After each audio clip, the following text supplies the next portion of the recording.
sociedade do século passado, né? Que nem que é do século XVIII, é do século XVIII, né? Então, se a gente não batalhar, né, não ter essa mudança de papel, a gente não vai conseguir desenvolver as pessoas, né, para uma nova sociedade. Ai, ai. Bom, ninguém está respondendo. Isso, Já as 10 meninas estão com preguiça aqui de entrar. Vamos ver, alguém está respondendo. Vamos ver tá? quem está respondendo. A Mari nunca falta. A Mari, a Lu. Acho que o pessoal estava precisando de férias mesmo. Né? E o projeto de vocês esse ano, que é como se fosse o estágio, é esse políticas públicas, né? Não, como é que fala? Extensão à comunidade, né? É prova só É que eu só vi prova? lá. Só prova, graças a Aí Deus. tem o portfólio. O desafio nota máxima vocês estão fazendo? Tá Eu tudo. Tô sim. E a avaliação de proficiência você viu, né, lá? Eu vi, dia 21 a prova, né? É 30 questões, né, Ju? Nossa, muita coisa. Mas vocês sempre vão bem na prova. Né? Agora dá para pesquisar também. Dá, né? Esse negócio de prova digital tá sendo melhor, eu acho, né?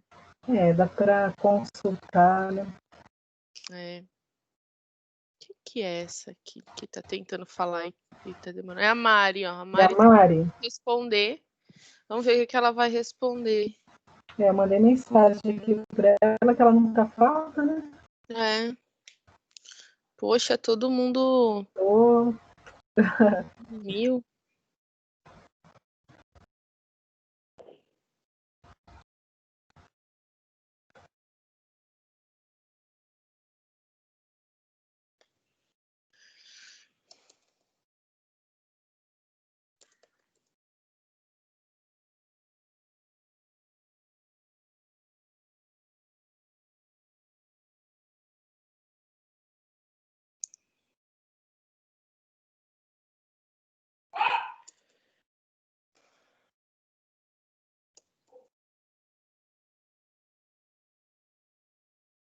Bom, vamos vendo o vídeo nós duas.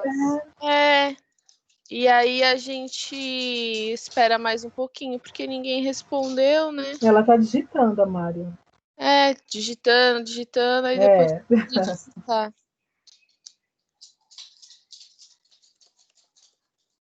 Bom, eu vou então passar esse vídeo.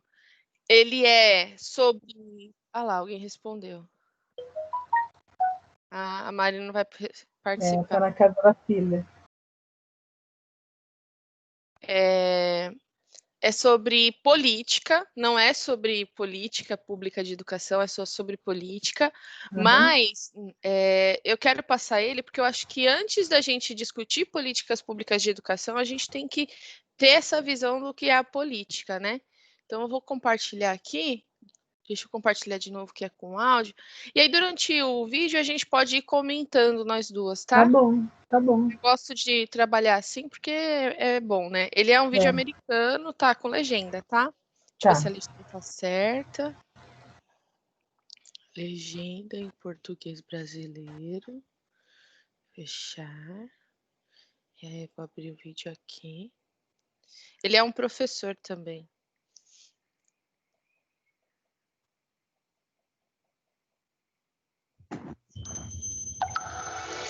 Tá aparecendo aí? Tá sim. Practitioner of civics in America.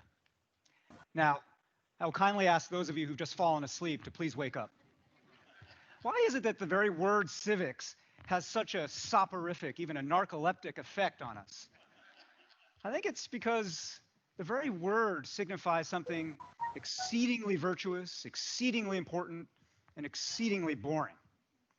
Well, I think it's the responsibility of people like us, people who show up for gatherings like this in person or online in any way we can, to make civics sexy again. Sexy as it was during the American Revolution, as sexy as it was during the Civil Rights Movement. I believe the way we make civics sexy again is to make it explicitly about the teaching of power.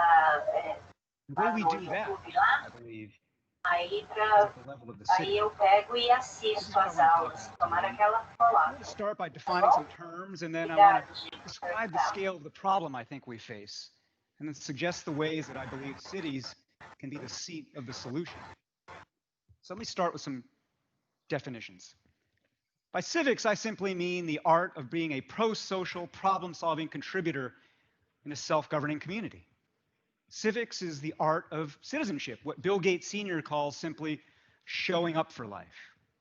And it encompasses three things. É bom the esse foundation of vídeo, porque a gente values, está bem na época das eleições municipais, an né? understanding of the systems that make the world go round, and a set of skills that allow you to pursue goals and to have others join in that pursuit. That brings me to my definition of power, which is simply this: the capacity to make others do what you would have them do. Sounds menacing, doesn't it? We don't like to talk about power. We find it scary. We find it somehow evil. We feel uncomfortable naming it. In the culture and mythology of democracy, power resides with the people. Period. End of story. Any further inquiry not necessary and not really that welcome. Power has a negative moral valence. It sounds Machiavellian inherently. It seems inherently evil. But in fact, power is no more inherently good or evil than fire or physics. It just is. And power governs how any form of government operates, whether democracy or dictatorship. And the problem we face today, here in America in particular, but all around the world, is that far too many people are profoundly illiterate in power. What it is, who has it, how it operates, how it flows, what part of it is visible, what part of it is not, why some people have it, why that's compounded.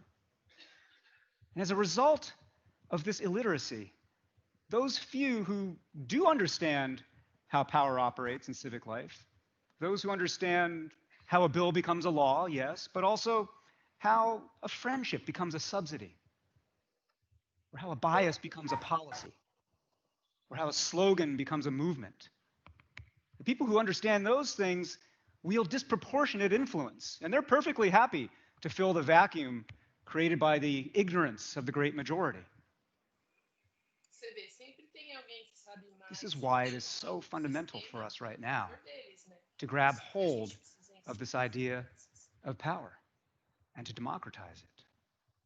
One of the things that is so profoundly exciting and challenging about this moment is that as a result of this power illiteracy that is so pervasive, there is a concentration of knowledge, of understanding, of clout. And you think about it. How does a friendship become a subsidy? Seamlessly, when a senior government official decides to leave government and become a lobbyist for a private interest and convert his or her relationships into capital for their new masters. How does a bias become a policy? Insidiously, in just the way that stop and frisk, for instance, became over time a bureaucratic numbers game. How does a slogan become a movement? Virally, in the way that the Tea Party, for instance, was able to take the "Don't Tread on Me" flag from the American Revolution, or how, on the other side, a band of activists could take a magazine headline, "Occupy Wall Street," and turn that into a global meme and movement. Thing is, though, most people aren't looking for and don't want to see these realities. So much of this ignorance, this civic illiteracy, is willful. There are some millennials, for instance, who think the whole business is just sordid. They don't want to have anything to do with politics. They'd rather just opt out and engage in volunteerism. There are some techies out there who believe that the cure-all for any power imbalance or power abuse is simply more data. turn that into a global meme and movement. The thing is, though, most people aren't looking for and don't want to see these realities. So much of this ignorance, this civic illiteracy, is willful. There are some millennials, for instance, who think the whole business is just sordid. They don't want to have anything to do with politics. They'd rather just opt out and engage in volunteerism. There are some techies out there who believe that the cure-all for any power imbalance or power abuse is simply more data, more transparency. There's some on the left who think power resides only with corporations, and some on the right who think power resides only with government, each side blinded by their selective outrage. There are the naive who believe that good things just happen, and the cynical who believe that bad things just happen. The fortunate and unfortunate alike who think that their lot is simply what they deserve, rather than the eminently alterable result of a prior arrangement and inherited allocation of power. As a result of all of this creeping fatalism in public life, we here, particularly in America today, have depressingly low levels of civic knowledge, civic engagement, participation, awareness.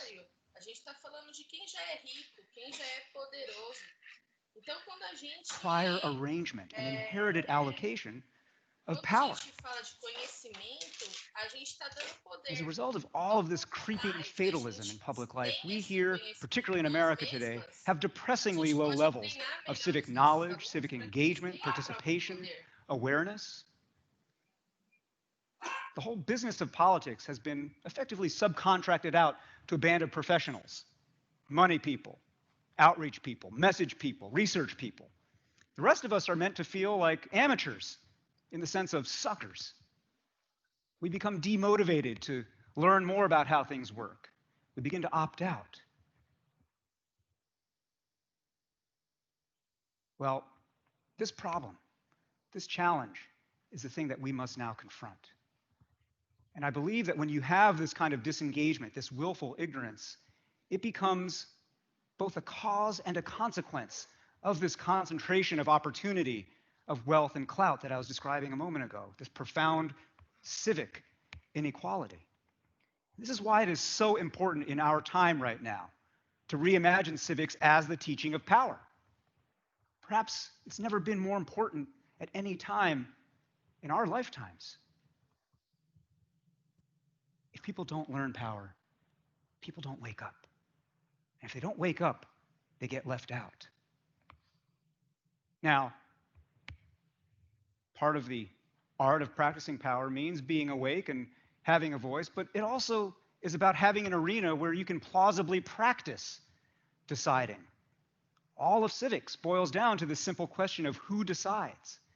And you have to play that out in a place, in an arena. And this brings me to the third point that I want to make today, which is simply that there is no better arena in our time for the practicing of power than the city. Think about the city where you live, where you're from.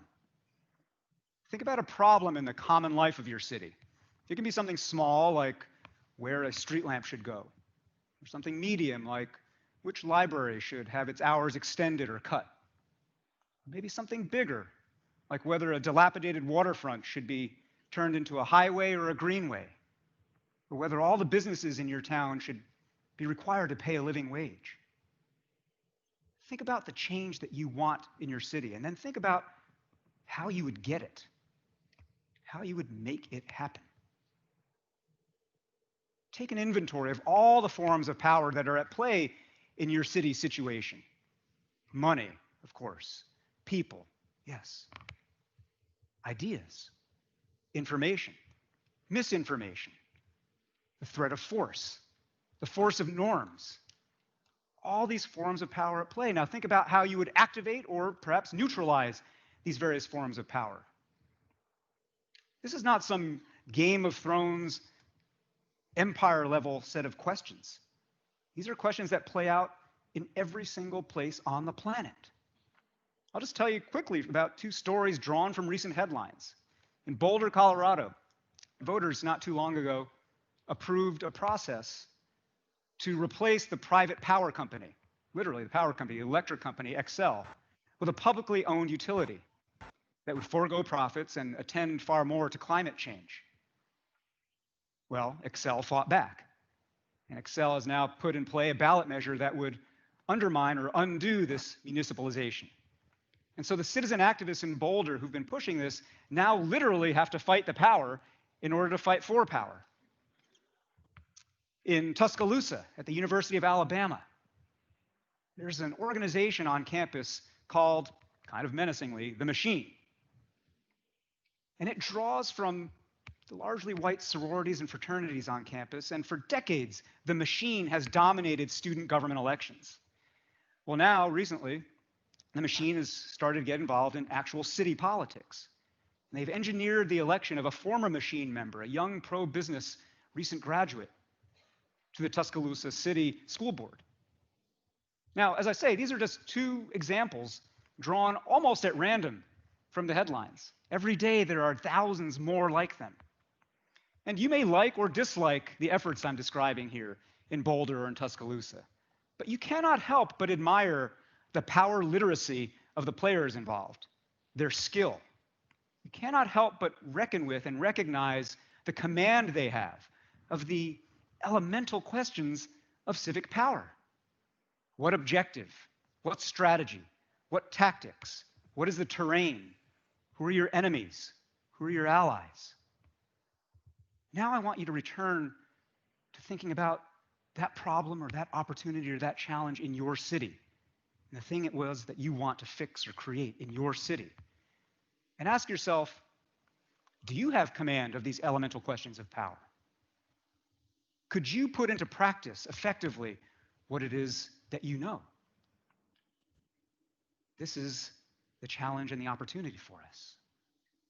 We live in a time right now where, in spite of globalization, or perhaps because of globalization, all citizenship is ever more resonantly, powerfully local. Indeed, power in our time is flowing ever faster to the city. Here in the United States, national government has tied itself up in partisan knots. Civic imagination and innovation and creativity are emerging from local ecosystems now and radiating outward. And this great innovation, this great wave of localism that's now arriving, and you see it in how people eat and work and share and buy and move and live their everyday lives. This isn't some precious parochialism.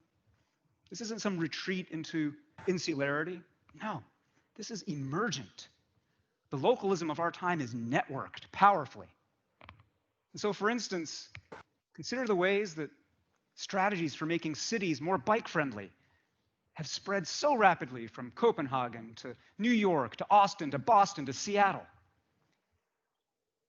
Think about how experiments in participatory budgeting, where everyday citizens get a chance to allocate and decide upon the allocation of city funds. Those experiments have spread from Porto Alegre, Brazil, to here in New York City, to the wards of Chicago. Migrant workers from Rome to Los Angeles and many cities between are now organizing to stage strikes to remind the people who live in their cities what a day without immigrants would look like. In China, all across that country, members of the New Citizens Movement are beginning to activate and organize to fight official corruption and graft. And they're drawing the ire of officials there, but they're also drawing the attention of anti-corruption activists all around the world. In Seattle, where I'm from, we become part of a great global array of cities that are now working together, bypassing government altogether, national government altogether, in order to try to meet the carbon reduction goals of the Kyoto Protocol. All of these citizens, united, are forming a web, a great archipelago of power that allows us to bypass brokenness and monopolies of control. And our task now is to accelerate this work. Our task now is to bring more and more people into the fold of this work. That's why my organization, Citizen University, has undertaken a project now to create an everyman's curriculum in civic power. And this curriculum starts with this triad that I described earlier of values, systems, and skills. And what I'd like to do is to invite all of you to help create this curriculum with the stories and the experiences and the challenges that each of you lives and faces to create something powerfully collective. And I want to invite you in particular to try a simple exercise drawn from the early frameworks of this curriculum. I want you to write a narrative from the future of your city. And you can date it, set it out 1 year from now, 5 years from now, a decade from now, a generation from now, and write it as a case study, looking back at the change that you wanted in your city, looking back at the cause that you were championing, and describing the ways that that change and that cause came, in fact, to succeed. Describe the values of your fellow citizens that you activated and the sense of moral purpose that you were able to stir. Recount all the different ways that you engage the systems of government, of the marketplace, of social institutions, of faith organizations, of the media. Catalog all the skills you had to deploy, how to negotiate, how to advocate, how to frame issues, how to navigate diversity and conflict. All those skills that enabled you to bring folks on board and to overcome resistance. What you'll be doing when you write that narrative is you'll be discovering how to read power, and in the process, how to write power. So share what you write, do what you write, and then share what you do. I invite you to literally share the narratives that you create on our Facebook page for Citizen University. But even beyond that, it's in the conversations that we have today, all around the world, in the simultaneous gatherings that are happening on this topic at this moment, and to think about how we can become one another's teachers and students in power. If we do that, then together we can make civics sexy again. Together we can democratize democracy and make it safe again for amateurs. Together we can create a great network of cities that will be the most powerful collective laboratory for self-government this planet has ever seen. We have the power to do that. Thank you very much.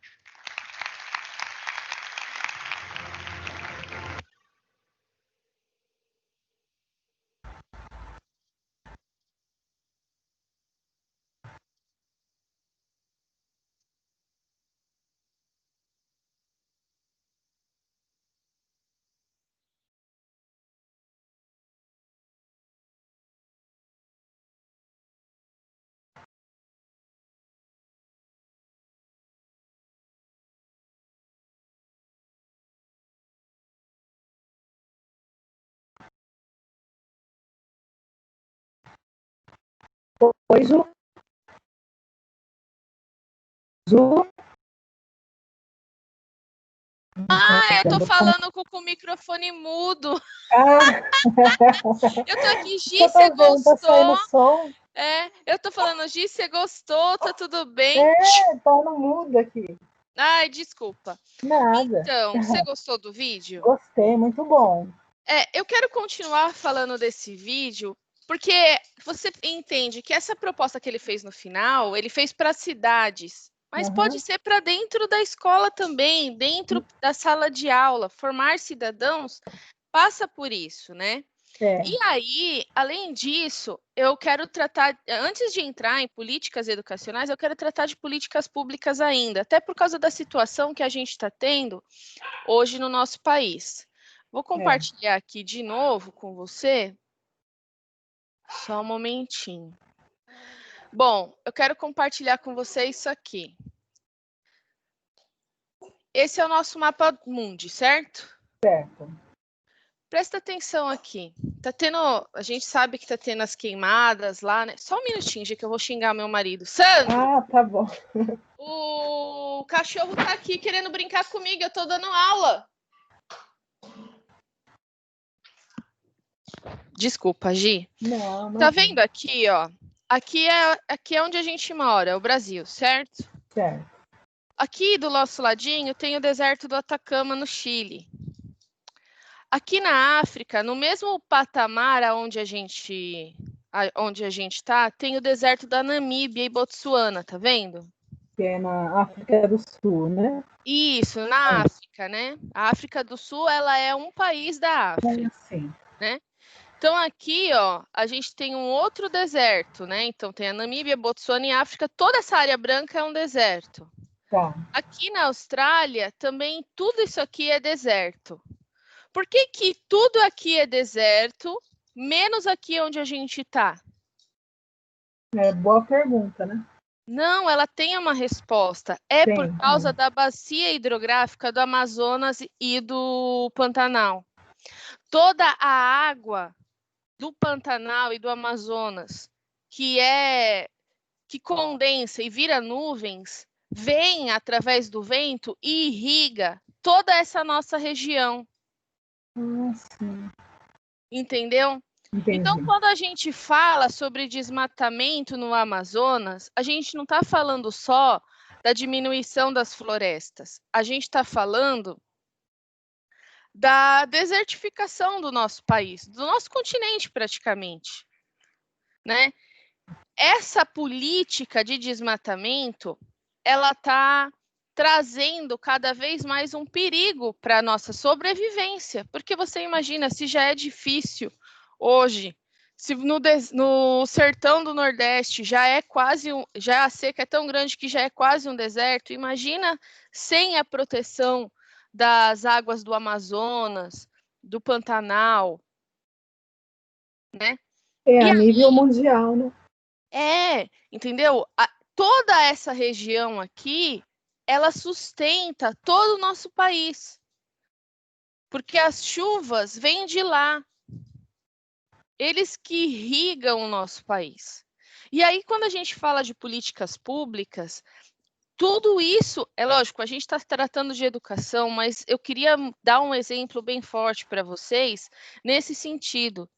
Quando a gente fala de políticas públicas, a gente está falando de coisas que vão mudar a nossa sociedade, né?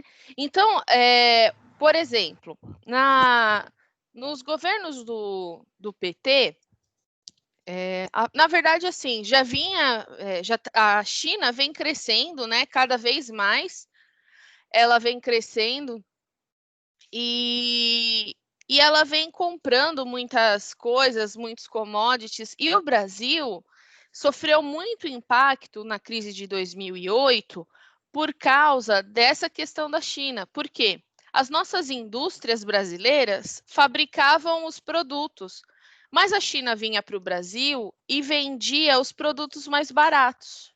Com isso, a gente estava perdendo dinheiro e os nossos empresários não estavam sabendo o que fazer.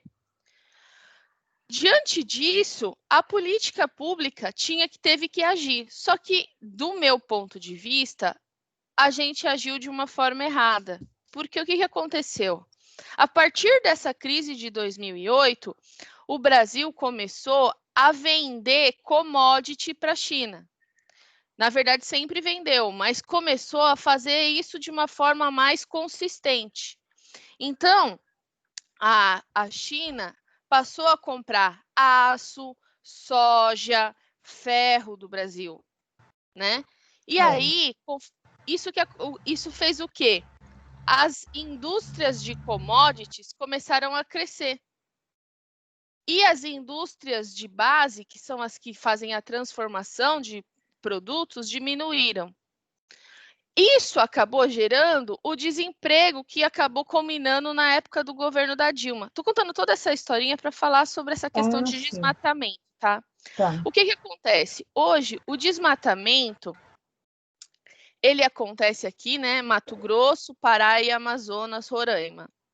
Por quê? É onde tem mais mata, tá vendo? Onde é mais verde escuro. Tô vendo, é mais verdinho, Por que está tendo desmatamento? Para duas coisas: fazer pasto para vender carne e para fazer plantação de soja. Porque agro é tech, agro é pop, agro é tudo, certo? Só que a verdade é que quanto mais plantação, menos floresta. E essa soja, por exemplo, que ela é vendida para a China, sabe para que a China compra soja do Brasil, basicamente? Para alimentar os porcos da China, porque lá tem a maior Maior criação de porcos do mundo. Eles exportam carne de porco. Nossa. Então, assim, a gente está perdendo a nossa natureza e plantando soja para poder vender para a China criar porco, certo? O que acontece?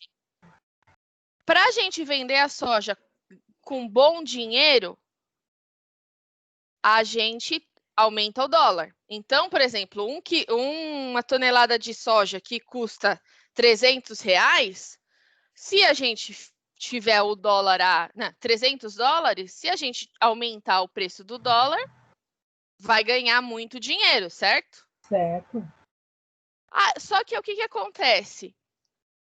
A gente não está investindo em tecnologia, em máquinas para as fábricas que a gente tem aqui no nosso país.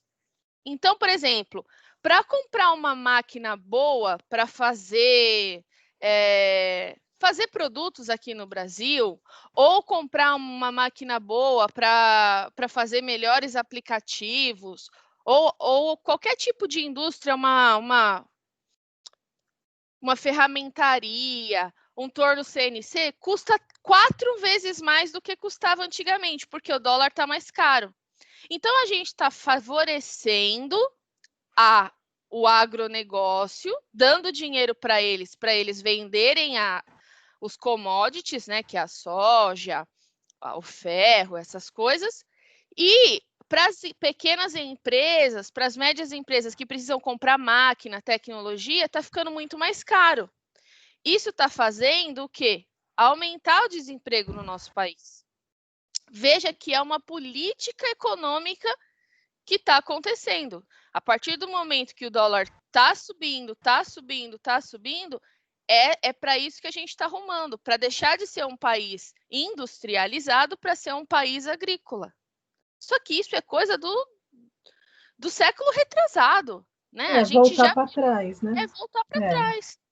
Então, quando a gente fala de políticas públicas, isso é muito claro no nosso país dentro dessa realidade, né? E aí a gente está perdendo as nossas florestas para esse tipo de negócio.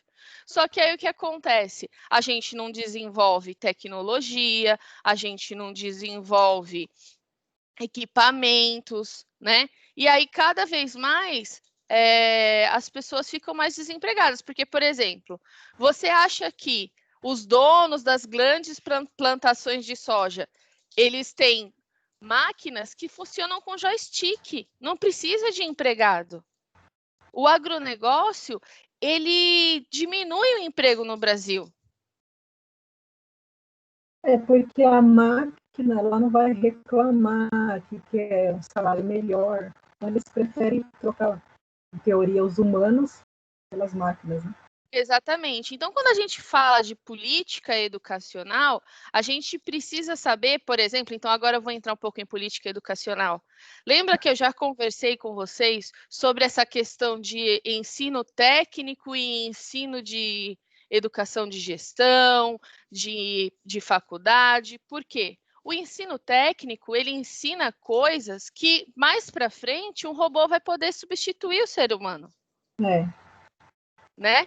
E o ensino de gestão, por exemplo, ser professor, ser médico, ser contador, né? Não, contador não, é muito técnico, mas ser do RH, essas pessoas que têm que pensar, né? Essas pessoas que precisam do conhecimento do ser humano para aprender, é elas que vão ter emprego mais para frente.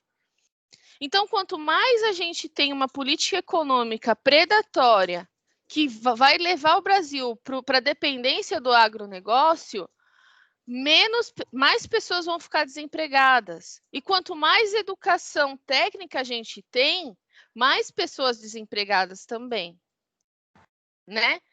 Outra coisa que está acontecendo, dentro dessa questão de políticas públicas, eu trouxe aqui uma notícia para você. Tá. Olha só, conseguiu abrir aí? Não está abrindo não, Ju. Não dá para você só ver? Não, só aparece o mapa do... abriu. Abriu? Abriu. Não precisa ler a notícia, mas você vê o que acontece. A extinção de regras para proteção de mangues e restingas. O que acontece? A restinga é aquelas vegetações que tem na parte perto da praia, sabe? Ah, sim. Então, o que acontece? A restinga é que segura a areia de subir para cima da cidade. Se você destruir a restinga, a areia vai comer tudo. Só que o que eles estão querendo fazer? Abrir espaço para especulação imobiliária na faixa de vegetação das praias. Né? E ocupação da área de mangues para produção de camarão. Você vai ter um monte de condomínio, de condomínio na beira da praia e um monte de gente que vai vender camarão. Você acha que para produzir camarão precisa de muita gente? Tem máquina para isso. Né? Quem vai morar na beira da praia? É todo mundo ou é só rico? Só rico, né, Ju? Exatamente. Então, a gente está destruindo mais uma vez a natureza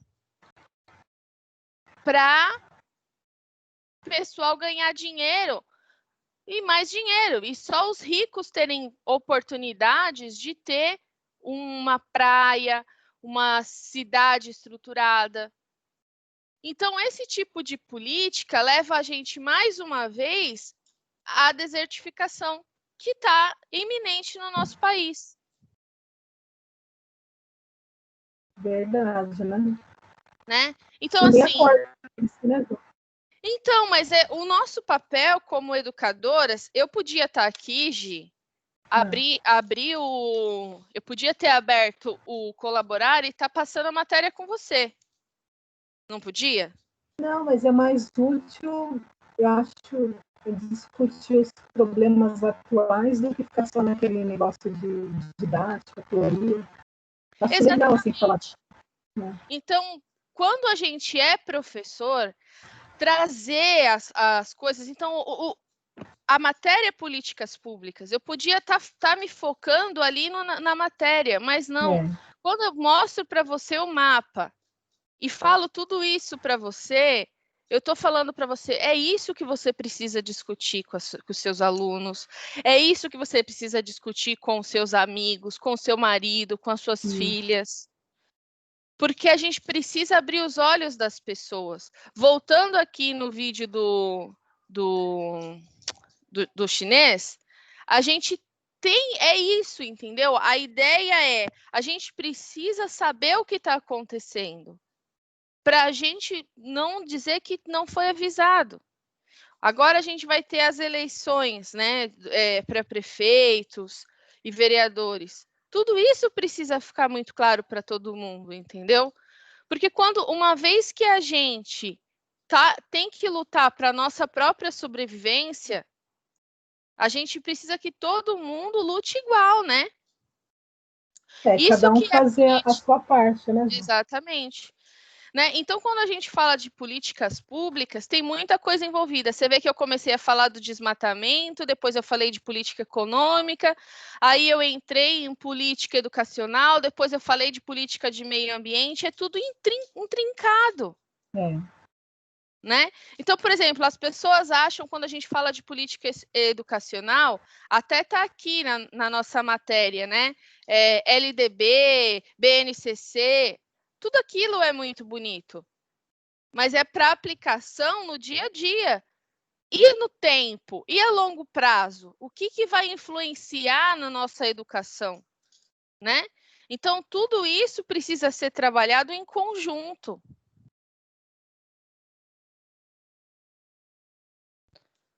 Fazer os alunos pensar, né, sobre problemas da qualidade.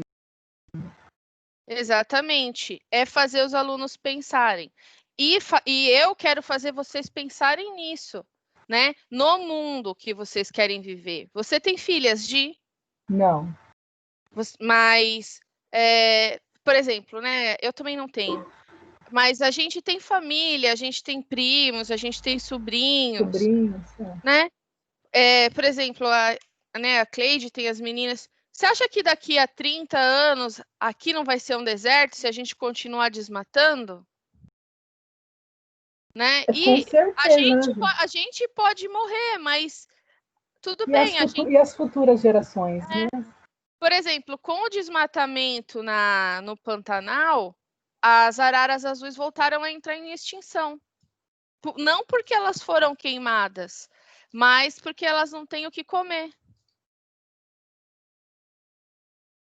Dá uma dó, né? Os bichinhos são os que mais sofrem, né? Olha só.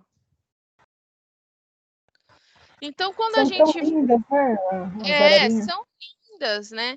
E aí, assim, os seus sobrinhos, os netos, os sobrinhos as filhas da Cleide, elas não vão ver. As girafas estão em extinção, você sabia? Nossa, é tão linda também, né? Então. O mico-leopraço também. Então, é uma pena. E isso tudo vai de encontro a tudo isso que eu falei, né? Então, aqui no nosso país, a gente tem... Então, aqui na África,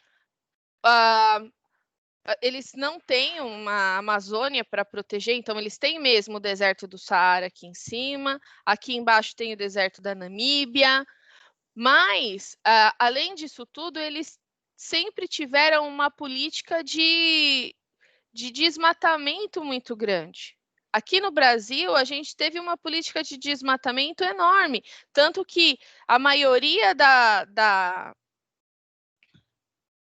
vegetação aqui da nossa Mata Atlântica já é vegetação secundária, já é replantio, né? E a gente tem um dos maiores biomas aqui na Mata Atlântica, e mesmo assim é muito pequeno. Você vê que a Mata Atlântica é esse pedacinho aqui, ó, São Paulo, Paraná, Curitiba, aqui, ó. Essa mata aqui que vem no cantinho, tá vendo? É pequenininho, né? Eu achava que era maior. Não, então. Mas aí é que tá. Depende muito de como que é utilizado. Por exemplo, São Paulo, a Mata Atlântica tá aqui, tá vendo? Ó? São Paulo, Rio de Janeiro e Espírito Santo tá aqui, tá vendo? Mas essa parte aqui, ó, de São Paulo, que tem a Mata Atlântica, foi substituída pelo quê? Aqui é tudo cidade, e cidade grande, né? Quando a gente fala disso, a gente tem que ter esse cuidado. E a maioria de São Paulo, então aqui é cidade. E aqui o que é? Aqui em São José do Rio Preto, Ribeirão Preto, é tudo plantação de cana, plantação de soja, né? Por exemplo, eu tenho parentes aqui nessa região de São Paulo. O pomar da casa das minhas tias está secando, porque aqui no interior de São Paulo estão plantando cana e cana puxa muita água.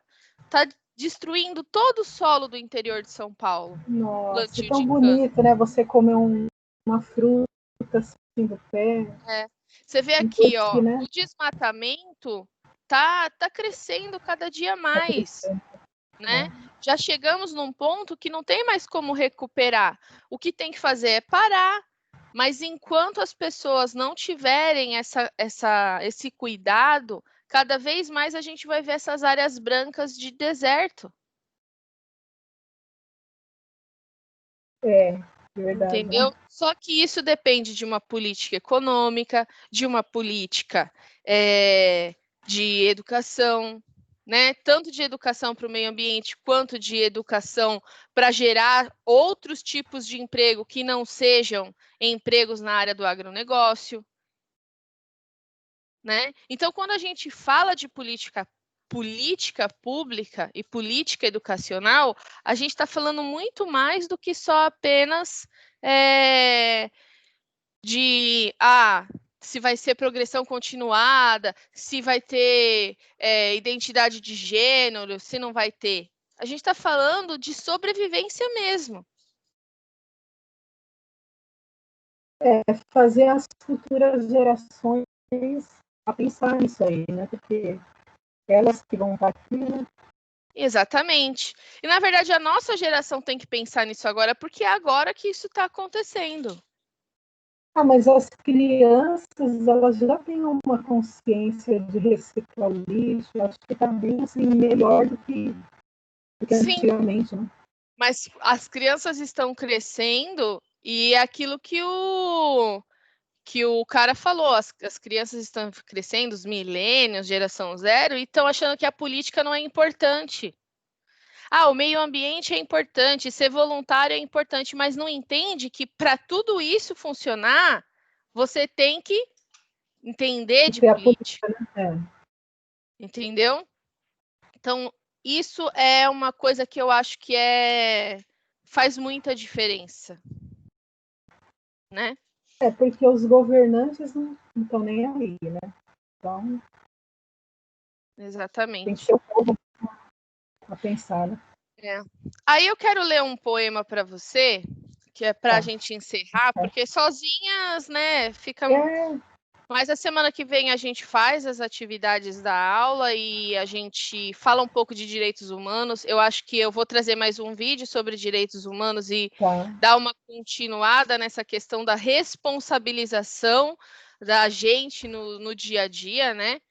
E eu quero ler esse poema do Bertolt Brecht, que é o meu poeta favorito. Ele é um filósofo, né? e ele fala de política. Então, eu vou ler esse poema para você, tá bom? Tá bom. O analfabeto político. O pior analfabeto é o analfabeto político. Ele não ouve, não fala, nem participa dos acontecimentos políticos. Ele não sabe que o custo da vida, o preço do feijão, do peixe, da farinha, do aluguel, do sapato e do remédio dependem das decisões políticas. O analfabeto político é tão burro que se orgulha e estufa o peito dizendo que odeia a política. Não sabe o imbecil que da sua ignorância política, nasce a prostituta, o menor abandonado e o pior de todos os bandidos, que é o político vigarista e pilantra, corrupto e lacaio das empresas nacionais e multinacionais. Você vê. Sabe quando ele escreveu esse poema? Quando, gente? Deixa eu olhar aqui, que eu às vezes me perco aqui. Espera só um minutinho, que é tanta... É tanta coisa, né?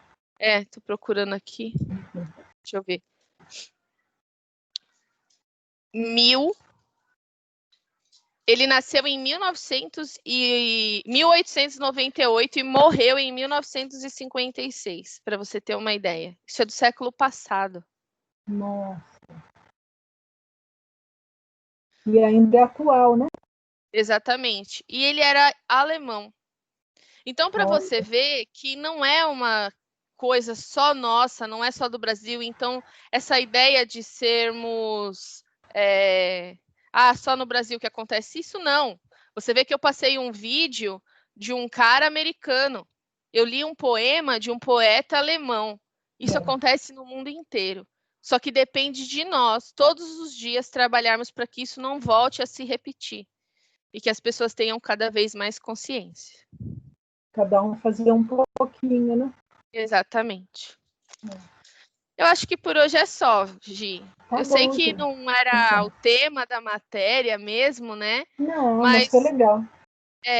Eu quero que vocês entendam que quando a gente fala de políticas educacionais, ela depende de toda a política. E que não dá para a gente discutir uma coisa só de cada vez. É uma matéria bem interessante, né? Exatamente. Obrigada, Gi, por ter vindo hoje. E até semana que vem. Um beijo. Tchau, beijo. Bom fim de semana. Para você também. Tchau. Tchau.